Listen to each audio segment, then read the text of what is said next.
नमस्कार दोस्तों, स्वागत है आप सभी लोगों का आपके अपने यूट्यूब परिवार में। और दोस्तों आज हम लोग करेंगे एसएसटी का अपना अगला प्रैक्टिस सेट, जिसमें कि हम लोग सामाजिक अध्ययन के फरवरी 2014 के क्वेश्चंस को करेंगे, जो कि आपका ऑफलाइन में पूछा गया था। तो दोस्तों, यदि आप पहली बार विजिट कर रहे हैं हमारे चैनल पे, तो चैनल को सब्सक्राइब कर लीजिएगा। वीडियो पसंद आए तो लाइक और शेयर जरूर करिएगा। तो चलिए दोस्तों, आज का पहला क्वेश्चन करते हैं, जो कि आपके सामने रहा।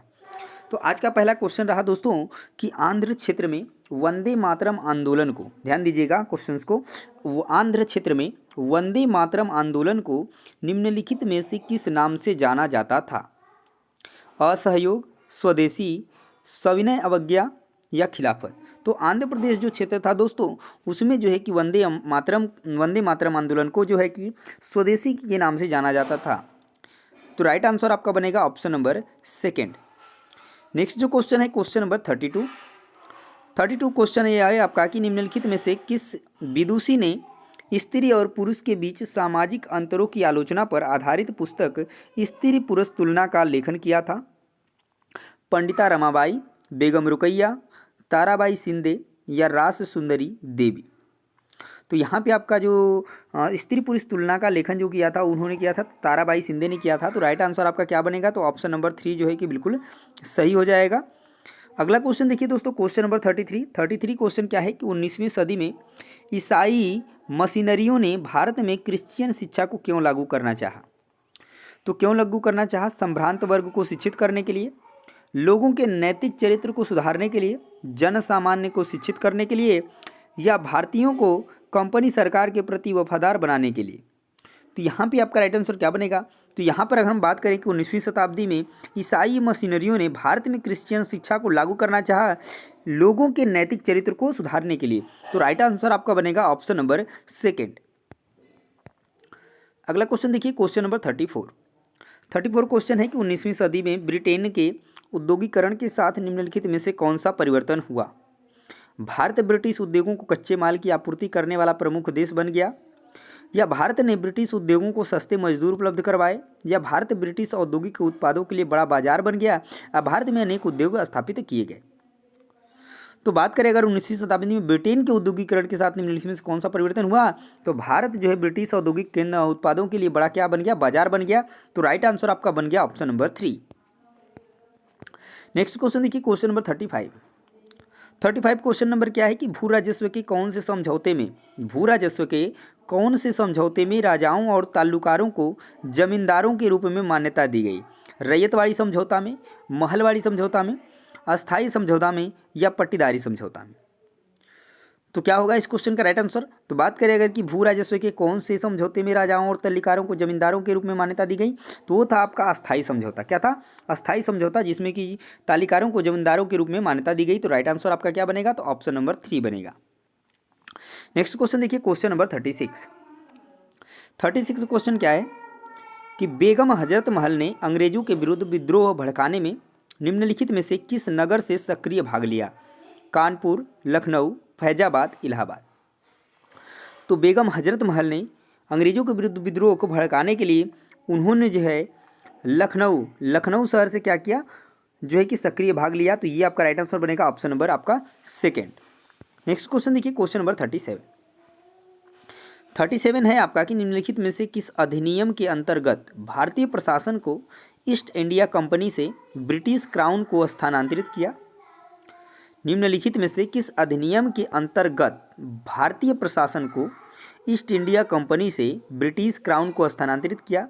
तो 1833 का अधिनियम, 1858 का अधिनियम, 1861 का अधिनियम, या 1868 का अधिनियम। तो ये जो आपका ईस्ट इंडिया कंपनी ने ब्रिटिश क्राउन को स्थानांतरित किया था, तो ये जो था आपका 1858 का अधिनियम के अंतर्गत जो है कि ये किया गया था। तो राइट आंसर बनेगा आपका option number second. Next question है कि मध्यकालीन असम में पाइक निम्नलिखित में से क्या थे? ब्लात मजदूर, बागान में काम करने वाले मजदूर, पानी लाने वाले, अनिवार्य सेना के सदस्य। तो मध्यकालीन में असम में जो पाइक थे वो आपकी ब्लात मजदूर थे, फोर्स लेबरर्स थे। ठीक है, तो राइट आंसर बनेगा दोस्तों option number A. Next question देखिए, क्वेश्चन नंबर 39 है कि मणिग्राम और नानदेशी निम्नलिखित में से क्या थे? मणिग्राम और नानदेशी निम्नलिखित में से क्या थे? चोल काल के प्रसिद्ध शहर, दक्षिण भारत के प्रसिद्ध व्यापार संघ, चोल शासन की प्रशासनिक इकाइयाँ या ब्राह्मणों को ब्रह्मोदय के रूप में दिए गए प्रसिद्ध गांव। ठीक है, तो यहाँ पे राइट आंसर क्या बनेगा आपका? तो देखिए, अगर मणिग्राम और नानदेशी जो है कि निम्नलिखित में क्या थे, तो यहाँ पे जो आपका राइट आंसर बनेगा वो बनेगा आपका right answer option number second, दक्षिण भारत के क्या थे, तो प्रसिद्ध व्यापार संघ थे मणिग्राम और नानदेशी। ठीक है, चलिए नेक्स्ट क्वेश्चन देख लीजिए, क्वेश्चन नंबर 40। क्वेश्चन नंबर 40 क्या है? अगला क्वेश्चन देखिए, क्वेश्चन नंबर 40। तो क्वेश्चन नंबर 40 है कि नीचे कुछ स्थानों व वर्तमान राज्य के नाम दिए गए हैं जहां अनाज और पालतू पशुओं के प्रमाण पाए गए हैं। स्थान का नाम है, वर्तमान राज्य है, जैसे चिरांड है, कोल्डिहवा है, बर्जहोम है, हाल्लूर है। तो आपको बताना है कि कौन सा जो है किसका बनेगा। चिरांड कहाँ है? तो चिरांग आपका कहाँ पर है? तो ये आपका है चिरांड जो है वो आपका बिहार। कोल्डिहवा की बात करें तो ये आपका उत्तर प्रदेश। उसके बाद करें बात बुर्जहोम कहाँ पे है? तो आपका कश्मीर। और उसके बाद हाल्लूर कहाँ पे? आंध्र प्रदेश। तो इस तरीके से आपका जो बन जाएगा वो बनेगा AH और BF CE और DG। ये किस ऑप्शन में है दोस्तों? तो आपका ऑप्शन नंबर 1 में है। तो राइट आंसर क्या बनेगा? ऑप्शन नंबर 1 आपका बिल्कुल सही हो जाएगा। चलिए अगला क्वेश्चन देखिए, क्वेश्चन नंबर 41।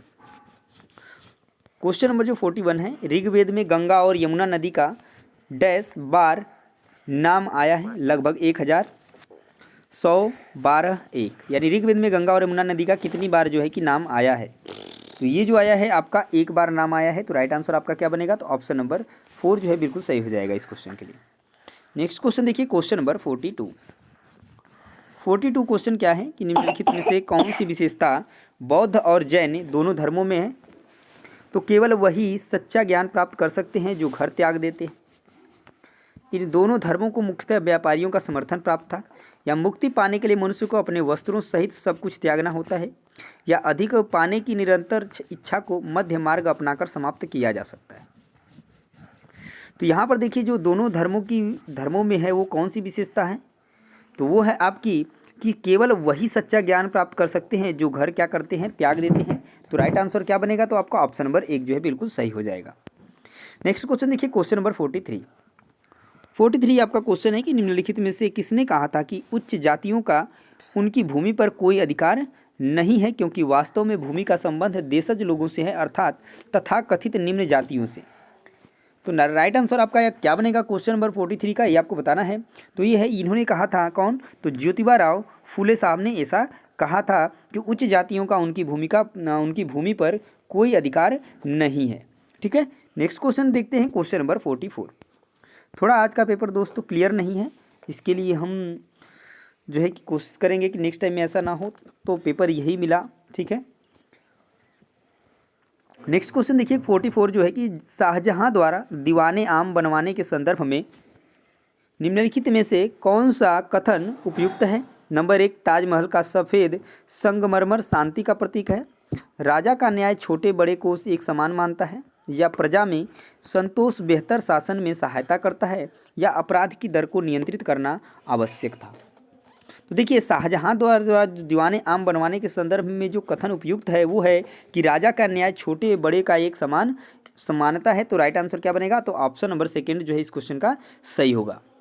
नेक्स्ट जो क्वेश्चन है कि तमिलनाडु के चिंगलेपुट जिला में उत्तरा मेरूर के शिलालेख में निर्धारित नियम के कारण निम्नलिखित में से कौन सभा के सदस्य नहीं बन सकते?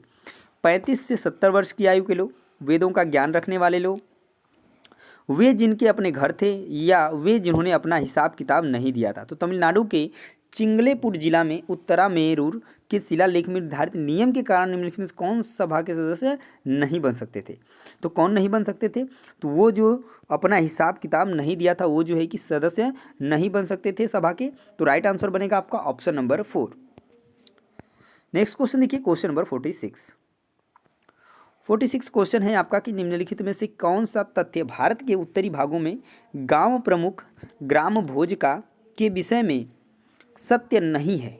निगेटिव क्वेश्चन है, ध्यान दीजिएगा। वह प्रायः बड़ा भूस्वामी होता था, उसको पद विरासत में मिलता था, या राजा ने उसको कभी टैक्स एकत्र करने के लिए प्रयोग नहीं किया, या प्रायः उसके पास दास होते थे और वह भूमि पर खेती करने के लिए मजदूरों को लगाया करता था। तो जो है गांव प्रमुख यानी ग्राम भोजका के विषय में कौन सा सही नहीं है ये आपको बताना है। तो यहाँ पर बात करें कि राजा ने उसको कभी टैक्स एकत्र करने के लिए प्रयोग नहीं किया, यही जो है इस बारे में गलत है यानी सत्य नहीं है। तो राइट आंसर आपका बनेगा ऑप्शन नंबर 3। नेक्स्ट क्वेश्चन है क्वेश्चन नंबर 47 कि मृदा के कौन से गुण का निर्धारण जनक चट्टान करती है। जनक चट्टान करती है अपक्षय की दर और खाद मिट्टी, मृदा की मोटाई, मृदा का जमाव, रासायनिक गुण, परंपरागम्यता, पारगम्यता एवं संरचना। तो यहाँ पर अगर हम बात करें कि मृदा के कौन से गुण का निर्धारण जनक चट्टान करती है तो वो है आपका रासायनिक गुण, पारगम्यता एवं संरचना। तो राइट आंसर बनेगा आपका ऑप्शन नंबर 4। नेक्स्ट क्वेश्चन देखिए क्वेश्चन नंबर 48 क्वेश्चन है कि धरातल के निकट पाए जाने वाले खनिजों को साधारणतया खोद कर निकालने की प्रक्रिया को क्या कहते हैं। उत्खनन, निस्तापन, विवृत खान खनन या सिंटरन। तो धरातल के निकट पाए जाने वाले जो खनिज हैं उनको खोद कर निकालने की विधि को क्या कहते हैं, तो उत्खनन कहते हैं। तो राइट आंसर बनेगा आपका ऑप्शन नंबर 1। नेक्स्ट क्वेश्चन देखिए क्वेश्चन नंबर 49 दुनिया की प्राचीनतम चट्टानें निम्न में से कहाँ स्थित हैं। पश्चिमी ऑस्ट्रेलिया, दक्षिण अफ्रीका, दक्षिण भारत, हवाई द्वीप। तो ये जो आपके कहाँ स्थित हैं जो दुनिया की प्राचीनतम चट्टान हैं तो पश्चिमी ऑस्ट्रेलिया में स्थित है। तो राइट आंसर बनेगा आपका 49 का ऑप्शन नंबर 1। दोस्तों वीडियो आपको कैसी लग रही है कमेंट में जरूर बताएं और पसंद आए दोस्तों तो लाइक और शेयर निश्चित रूप से करें और चैनल को सब्सक्राइब भी करना नहीं भूलें।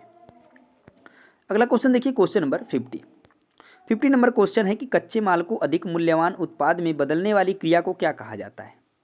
कच्चे माल को अधिक मूल्यवान उत्पाद में बदलने वाली क्रिया को क्या कहा जाता है, तो उसको द्वितीय क्रिया कहा जाता है। क्या कहा जाता है, द्वितीय क्रिया। तो राइट आंसर बनेगा आपका ऑप्शन नंबर 2। नेक्स्ट क्वेश्चन देखिए क्वेश्चन नंबर 51 अपैची और क्रो निम्नलिखित में से क्या हैं। उत्तरी अमेरिका के कबीले, कीनिया के घुमंतू यानी खानाबदोश, अमेरिका के म्यूजिक बैंड या पर्यावरण पर वृत्त चित्र। तो अपैची और क्रो क्या हैं, तो ये क्या हैं, ये उत्तरी अमेरिका के क्या हैं, कबीले हैं। तो राइट आंसर आपका क्या बनेगा, तो ऑप्शन नंबर 1 बनेगा। नेक्स्ट क्वेश्चन देखिए क्वेश्चन नंबर 52 निम्नलिखित में से कौन सा सनराइज उद्योग का एक उदाहरण है। तो सूचना प्रौद्योगिकी उद्योग, खाद्य तेल उद्योग, कागज उद्योग, पटसन उद्योग। तो यहाँ पर जो है कि सनराइज उद्योग का एक उदाहरण है आपका सूचना प्रौद्योगिकी उद्योग। क्या है, सूचना प्रौद्योगिकी उद्योग। तो राइट आंसर आपका क्या बनेगा दोस्तों, तो ऑप्शन नंबर 1 जो है बिल्कुल सही हो जाएगा इस क्वेश्चन के लिए। नेक्स्ट क्वेश्चन देखिए क्वेश्चन नंबर 53 क्वेश्चन है आपका कि निम्नलिखित में से किस क्षेत्र को विश्व का फलोद्यान कहा जाता है। दक्षिण अफ्रीका का ऑरेंज क्षेत्र, भारत की कश्मीर घाटी, भूमध्य क्षेत्रीय, ऑस्ट्रेलिया में किसलैंड, क्वींसलैंड है, ध्यान दीजिएगा, ठीक है। यहाँ से आप समझ सकते हैं, जो भी आपको क्लियर नहीं समझ में आ रहा है तो उस चीज़ को आप इंग्लिश में देख सकते हैं। यहाँ पर चीज़ें जो है कि आपको अच्छे तरीके से समझ में आ जाएंगी अगर कोई आपको वर्ड जो है समझ में नहीं आ रहा है हिंदी में, ठीक है। इसी जो है कि क्वेश्चन पेपर में थोड़ी सी आपको प्रॉब्लम हुई है, उसके लिए मैं माफ़ी चाहूँगा आपसे, पर ये कहना चाहूँगी कि जैसे भी मिला है पर ये अगर क्वेश्चन पेपर मिल गया है वही बहुत बड़ी बात है, क्योंकि क्वेश्चन पेपर हर जगह आपको उपलब्ध मिलेगा नहीं। यहाँ पर इस चैनल को मैं बता दूँ तो आपको 2011 से लेकर के 12 से लेकर के पूरे 2023 तक के क्वेश्चंस को मैं 1 बाय 1 करके डिस्कस कर रहा हूँ दोस्तों। तो चैनल को सब्सक्राइब करना नहीं भूलिएगा और वीडियो पसंद आए तो लाइक और शेयर जरूर करिएगा और ये भी मुझे ज़रूर बताइएगा कि क्या आज आपको वीडियो कैसी लगी है। चलिए फिलहाल इस क्वेश्चन का आंसर बताइए। तो यहाँ पर कि निम्नलिखित में से किसको विश्व का फलोद्यान कहा जाता है, तो ये कहा जाता है आपका भूमध्य क्षेत्र को। तो राइट आंसर बनेगा आपका ऑप्शन नंबर 3। नेक्स्ट क्वेश्चन है क्वेश्चन नंबर 54 कि निम्नलिखित में से कौन जहाज़ों के निकायन में सहायता करता है। उच्च ज्वारीय क्षेत्र, कम ज्वार का क्षेत्र, ऐसे क्षेत्र जहां गर्म समुद्री धाराएं और शीत समुद्री धाराएं मिलती हैं, या समुद्री धाराओं का क्षेत्र। तो यहाँ पर देखिए जो उच्च ज्वारीय क्षेत्र होते हैं वहाँ जहाज़ों के निकायन में सहायता करते हैं। बिल्कुल बात सही है, क्योंकि जब उच्च ज्वार आते हैं तो पानी का स्तर बढ़ जाता है और जैसे ही पानी का स्तर बढ़ जाता है तो जो नावों को जो है यानी जहाज़ों को किनारे पर आसानी से लेकर जाते हैं, ठीक है। तो राइट आंसर आपका क्या बनेगा, तो ऑप्शन नंबर 1 जो है बन जाएगा। चलिए अगला क्वेश्चन देखिए क्वेश्चन नंबर 55। क्वेश्चन नंबर 55 है कि पृथ्वी का प्रसारित यानी कि रेडियो तरंगों को वापस पृथ्वी पर कौन परावर्तित करता है। बाह्यमंडल, मध्यमंडल, समताप मंडल, तापमंडल। तो जो परावर्तित करता है वो तो कौन है, तो वो है समताप मंडल। तो आपका राइट आंसर बनेगा आपका ऑप्शन नंबर 3। नेक्स्ट क्वेश्चन है क्वेश्चन नंबर 56 पर्यावरण में संतुलन बिगड़ जाता है यदि प्रजातियों की सापेक्ष संख्या के साथ छेड़छाड़ न की जाए, मानवीय गतिविधियां प्राकृतिक पर्यावरण को संरक्षित करती रहें, जंगली जानवरों का विवेकहीन शिकार किया जाना निषेध हो, या निर्वनीकरण तथा भू अपर्दन चलता रहे। तो पर्यावरण में संतुलन बिगड़ जाता है यदि क्या की जाए, तो ये आपका होता है क्या कि निर्वनीकरण तथा भू अपर्दन चलता रहे, तो पर्यावरण में जो है क्या होता है कि संतुलन बिगड़ जाता है। तो राइट आंसर बनेगा आपका ऑप्शन नंबर 4। अगला क्वेश्चन देखिए, क्वेश्चन नंबर 57। दोस्तों क्वेश्चन नंबर 57 है कि निम्नलिखित में से कौन सा विकल्प पोषणीय यानी कि दीर्घजीवी विकास का सिद्धांत नहीं है। क्वेश्चन निगेटिव है, ध्यान दीजिएगा। पहला ऑप्शन है आपका प्राकृतिक संसाधनों का अधिकतम प्रयोग, प्राकृतिक संसाधनों का अधिकतम प्रयोग। नंबर सेकंड है आपका जीवन के प्रत्येक प्रकार का सम्मान और उसकी देखभाल, या पर्यावरण के प्रति व्यक्तिगत रवैये और व्यवहार में परिवर्तन, या मानव जीवन की गुणवत्ता में बढ़ोतरी। तो यहाँ पर बताना है कि पोषणीय विकास का सिद्धांत नहीं है कौन सा, तो ये इसमें से जो आपका नहीं है वो है कि प्राकृतिक संसाधनों का अधिकतम प्रयोग। ये जो है आपका राइट आंसर बनेगा, क्योंकि यही जो है कि ये पोषणीय विकास का सिद्धांत बिल्कुल नहीं है। नेक्स्ट क्वेश्चन देखिए, क्वेश्चन नंबर 58। दो शहरों यन और यम ग्रीनविच के क्रमशः 15 डिग्री पूर्व तथा 15 डिग्री पश्चिम पर स्थित हैं। इन दो शहरों के समय में कितना का अंतर होता है। तो देखिए जैसा कि आप जाते हैं, जो ग्रीनविच रेखा होती है उसके बीच में इस तरीके से जो अंतर होता है सभी रेखाओं के बीच में 15 डिग्री का होता है। तो ये 0 से मान लीजिए अगर 15 इधर, तो एक रेखा से दूसरे ग्रीनविच की रेखा की दूरी को यानी 24 घंटे मान लीजिए। 24 घंटे कर रहे हैं इसको, 1 घंटे मानिए, किसको 1 घंटे का अंतर को दर्शाता है, 1 घंटे को दर्शाता है। तो अब दो इधर अगर 0 पॉइंट पे है, इधर भी 15 इधर भी 15, तो 15 एक घंटे और इधर का 1 घंटा मिलके कितना हो गया 2 घंटा। तो ये कितना दर्शाता है, तो 2 घंटे को। तो राइट आंसर क्या बनेगा दोस्तों, कितना अंतर हो गया यानी दोनों शहरों के बीच में, तो 2 घंटे का। तो राइट आंसर बन जाएगा आपका ऑप्शन नंबर 4। नेक्स्ट क्वेश्चन देखिए, क्वेश्चन नंबर 59 नंबर क्वेश्चन क्या है कि न्यूनतम वेतन अधिनियम निश्चित करता है कि मजदूरों का न्यूनतम वेतन मिलना चाहिए, या निश्चित करता है कि वेतन एक निश्चित न्यूनतम से कम नहीं होना चाहिए, या नियोगकर्ताओं को कर्मचारियों का न्यूनतम वेतन निश्चित करने की छूट देता है, या संगठित क्षेत्र के केवल सरकारी कर्मचारियों के लिए है। तो देखिए अगर हम बात करें तो यहाँ पर न्यूनतम वेतन अधिनियम का मतलब है यह निश्चित करता है कि वेतन एक निश्चित न्यूनतम से कम नहीं होना चाहिए। तो राइट आंसर बनेगा आपका ऑप्शन नंबर 2। नेक्स्ट जो क्वेश्चन है क्वेश्चन नंबर 60 कि संविधान के किस अनुच्छेद के अंतर्गत अस्पृश्यता के कारण किसी अयोग्यता को लागू करना कानून के अनुसार एक दंडनीय अपराध होगा। तो अनुच्छेद 15, अनुच्छेद 17, अनुच्छेद 21 या अनुच्छेद 28। तो ये अनुच्छेद कौन सा है कि जिसके अंतर्गत अस्पृश्यता के कारण किसी अयोग्यता को लागू करना कानून के अनुसार एक दंडनीय अपराध है। तो वो है आपका अनुच्छेद 17, जिसके अनुसार जो है कि क्या है, किसी अयोग्यता को लागू करना कानून के अनुसार क्या है, एक दंडनीय अपराध है। तो राइट आंसर बनेगा आपका ऑप्शन नंबर 2। तो दोस्तों आज के सेशन में हम लोगों ने पूरा का पूरा 30 क्वेश्चंस को डिस्कस किया, जो कि आप जानते हैं कि एसएसटी में पूरे 60 क्वेश्चन पूछे जाते हैं। तो 60 में से जो आज के क्वेश्चन हमने 30 कर लिया, बाकी के जो 30 बच रहे हैं वो लोग हम अगले प्रैक्टिस में करेंगे। और ऐसे ही मैं 2 पार्ट में आपके सभी क्वेश्चन पेपर को डिस्कस किया हूँ, और वैसे भी हम लोग आगे करेंगे। तो दोस्तों वीडियो आपको कैसे लगी कमेंट में जरूर बताएं, और अगला प्रैक्टिस सेट देखने के लिए और करने के लिए चैनल को सब्सक्राइब करना नहीं भूलेंगे। तो दोस्तों मिलते हैं नेक्स्ट वीडियो में अगले प्रैक्टिस सेट के साथ, तब तक के लिए जय हिंद।